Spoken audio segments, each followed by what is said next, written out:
हमारी ज़मीन बचाने के लिए किसी ने प्रयास नहीं किया, जिसका नतीजा ये हुआ कि अब हम लोगों को ऐसा लग रहा है कि अब अगर हम सामाजिक संगठन जो लड़ते हैं भिड़ते हैं, अगर समाज को बचाने के लिए राजनीति में नहीं आते हैं तो यहाँ हम लोग किसी को बचा नहीं पाएंगे और आदिवासी पूरी तरह से एक दिन ऐसा समय आएगा कि झारखंड से साफ हो जाएंगे।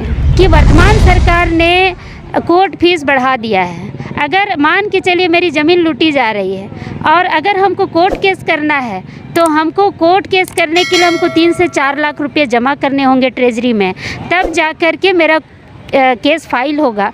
तो हमको 3-4 लाख रुपए गरीब किसान, एक गरीब आदमी या रोज़ कमा के खा रहा, भले एकड़ों एकड़ ज़मीन है हमारे पास, मगर हमारी आर्थिक स्थिति इतनी अच्छी नहीं है कि हम लोग कोर्ट फीस जमा कर पाएँ। ये बहुत सारी ऐसी समस्या, शिक्षा का स्तर गिरता जा रहा है, यहाँ पर CNT SPT एक्ट का सही से पालन नहीं किया जा रहा है,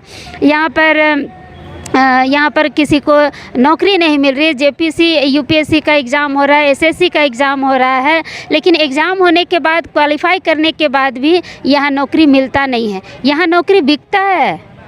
आपके पास 5 से 10 लाख रुपए हैं तो आपको नौकरी मिलेगी क्वालिफ़ाई होने के बावजूद भी। जी बिल्कुल। तो फिर एक आम आदमी, एक गरीब आदमी कहाँ से 5 से 10 लाख रुपया लाएगा?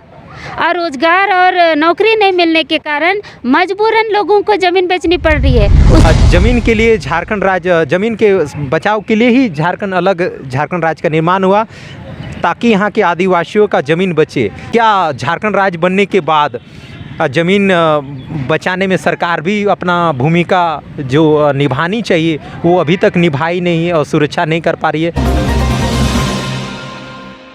बिल्कुल, देखिए हमारे जो पूर्वज थे जी, चाहे वो तेलंगा खड़िया हो, वीर बुधु भगत हो, बिरसा मुंडा हो या फिर सिद्धू कान्हू हो, मतलब हर क्षेत्र में हमारे जो महानायक, जो वीर शहीद रहे हैं, वो अपने अपने क्षेत्रों में सिर्फ़ और सिर्फ अपने ज़मीन को बचाने के लिए कभी अंग्रेज़ों से, कभी मुग़लों से लड़ाई किए हैं। और उसी के तर्ज पे आज भी हम संघर्षरत हैं। क्योंकि अगर हम एक चीज़ मैं कहना चाहूँगी पूरे अपने आदिवासी समाज को कि हमारा जो अस्तित्व और पहचान है ज़मीन से है और अपनी भाषा, संस्कृति, परंपरा यानी हमारे धर्म से है।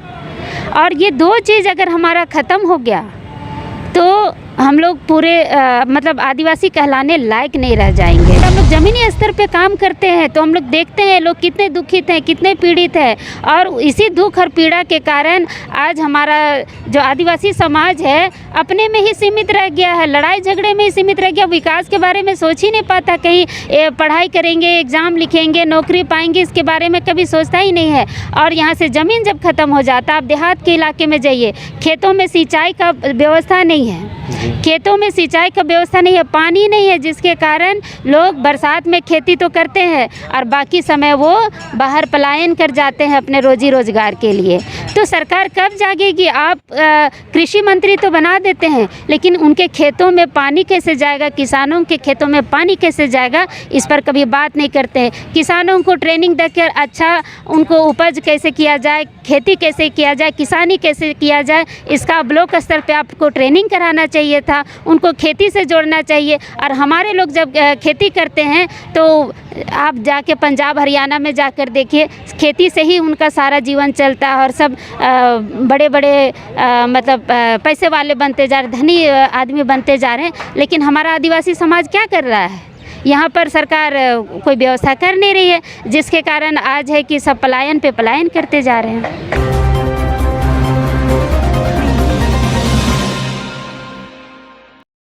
नमस्कार, जोहार। इस वक्त हम लोग राजधानी रांची में हैं और पुराना विधानसभा मैदान पे हैं। 9 जुलाई की तैयारी को लेकर आदिवासी संगठन रात जगह जगह जागरूकता फैलाने के बाद सफलता को लेकर कई प्रेस कॉन्फ्रेंस भी किया है। लेकिन सबसे बड़ा सवाल खड़ा होता है किन किन मुद्दे को लेकर यहाँ के आदिवासी संगठन भारत आदिवासी पार्टी की ओर रुझान बढ़ा है, क्योंकि क्या कुछ बदलाव देखने को मिलेगा? पहले दीदी जोहार रहेगा।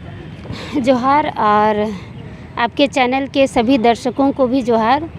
जैसे भारत आदिवासी पार्टी जब हम लोग बात करते हैं तो ज़मीन के मुद्दे पर देखा जाता है कि आप लोगों ने ज़मीन बचाने को लेकर कई जगह आप लोग ज़मीन भी बचाने के लिए जाते हैं। और क्या भारत आदिवासी पार्टी जाने के बाद आप ज़मीन बचाने को छोड़ देंगे या फिर किस एंगल से करेंगे? नहीं, देखिए, ये जो पार्टी है, भारत आदिवासी पार्टी जो बना है, चाहे वो राजस्थान का हो या फिर पूरे देश के लिए हो, ये आदिवासियों के हक और अधिकार की बात करती है और उनके जल जंगल ज़मीन को बचाने की बात करती है। तो यहाँ पर जो हम लोग जितने भी आदिवासी संगठन, हम लोग लगातार आदिवासी ज़मीन को बचाने के लिए लड़ते आ रहे हैं। हमेशा लोगों से भिड़ जाते हैं, दूसरे पक्षों से भिड़ जाते हैं, चाहे वो ज़मीन दलाल हो या प्रशासन हो, हमेशा भिड़ जाते हैं और भरसक कोशिश करते हैं आदिवासियों की ज़मीन बचे। लेकिन हम लोग जो देख रहे हैं यहाँ पर, जो महसूस कर रहे हैं कि हम लोग तो लग भिड़ जाते हैं, लेकिन सरकार की तरफ से जो यहाँ पर हम लोगों को संरक्षण मिलना चाहिए था, वो नहीं मिल पा रहा। तो हमें हमेशा मायूसी, एक दिल के कोने में मायूसी लगता है कि अगर सरकार आदिवासी संगठनों को संरक्षण देती, सपोर्ट करती, तो आज जो झारखंड का जो परिस्थिति है या कहे रांची का जो ज़मीन है आदिवासियों का, हम लोग 90% ज़मीन आज बचा लिए होते। लेकिन झारखंड बनने के 23 साल बीत चुके, 24वां साल ख़त्म होने वाला है, लेकिन अभी तक जो हम लोग महसूस किए, चाहे भाजपा की सरकार रही हो या आजसू की हो या फिर गठबंधन की सरकार जिसमें जेएमएम, कांग्रेस, कई बार लोग मुख्यमंत्री बने, हमारे आदिवासी ही चेहरे मुख्यमंत्री रहे, मगर हमारी ज़मीन बचाने के लिए किसी ने प्रयास नहीं किया, जिसका नतीजा ये हुआ कि अब हम लोगों को ऐसा लग रहा है कि अब अगर हम सामाजिक संगठन जो लड़ते हैं, भिड़ते हैं, अगर समाज को बचाने के लिए राजनीति में नहीं आते हैं, तो यहाँ हम लोग किसी को बचा नहीं पाएंगे और आदिवासी पूरी तरह से एक दिन ऐसा समय आएगा कि झारखंड से साफ हो जाएंगे। यहाँ पर आप देखेंगे कि खतियान आधारित स्थानीय नीति की मांग की जा रही है और ये मांग आज का नहीं है, ये झारखंड बनने से पहले का है।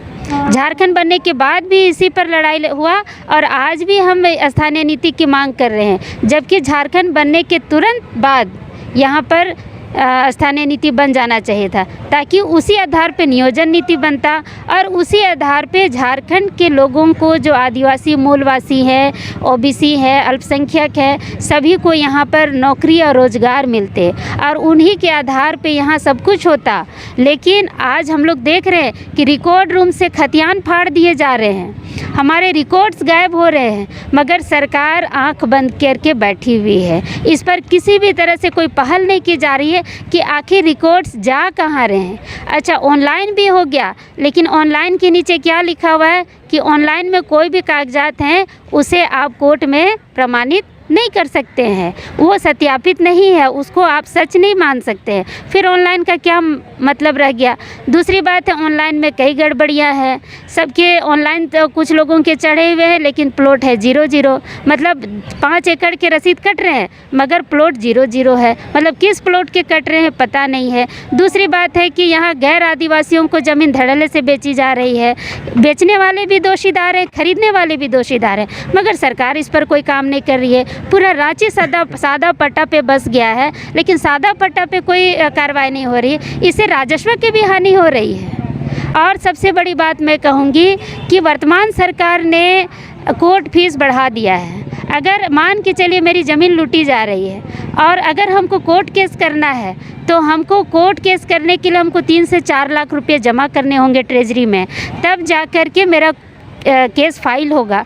तो हमको 3-4 लाख रुपए गरीब किसान, एक गरीब आदमी या रोज़ कमा के खा रहा, भले एकड़ों एकड़ ज़मीन है हमारे पास, मगर हमारी आर्थिक स्थिति इतनी अच्छी नहीं है कि हम लोग कोर्ट फीस जमा कर पाएँ। ये बहुत सारी ऐसी समस्या, शिक्षा का स्तर गिरता जा रहा है, यहाँ पर CNT-SPT एक्ट का सही से पालन नहीं किया जा रहा है, यहाँ पर किसी को नौकरी नहीं मिल रही है। JPC UPSC का एग्ज़ाम हो रहा है, SSC का एग्ज़ाम हो रहा है, लेकिन एग्ज़ाम होने के बाद, क्वालिफाई करने के बाद भी यहाँ नौकरी मिलता नहीं है, यहाँ नौकरी बिकता है।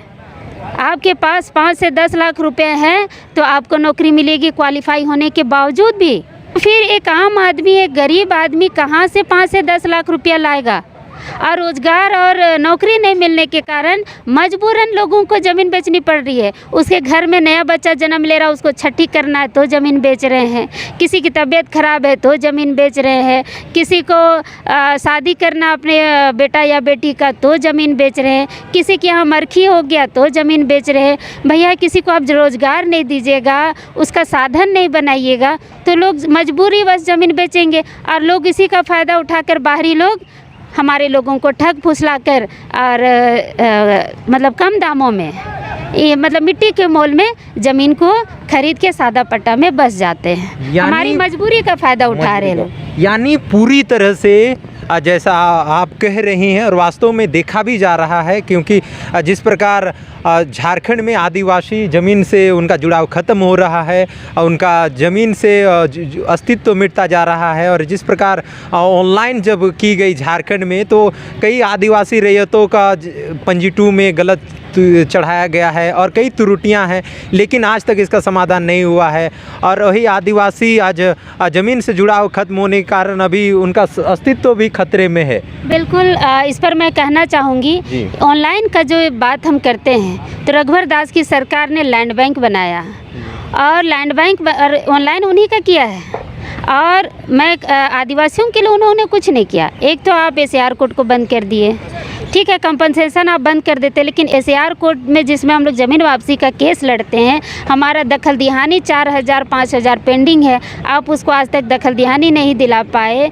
और ऑनलाइन की जब बात करते हैं तो ऑनलाइन में अभी देखा जाए तो जिनका ज़मीन ऑनलाइन में नहीं चढ़ा हुआ है, जो रसीद नहीं कटा रहे हैं या किसी को जानकारी नहीं है या गरीबी की अवस्था में वो पैसा जमा नहीं कर पा रहे हैं और रसीद नहीं कटा पा रहे हैं, तो वैसे लोगों का ज़मीन, यहाँ ज़मीन ब्रोकर जो है वो फर्जी पेपर बना के वहाँ पर दावा कर रहे हैं और यहाँ ज़मीन लूटने के जो गैंग बना हुआ है उसको थाना और प्रशासन से संरक्षण मिलता है।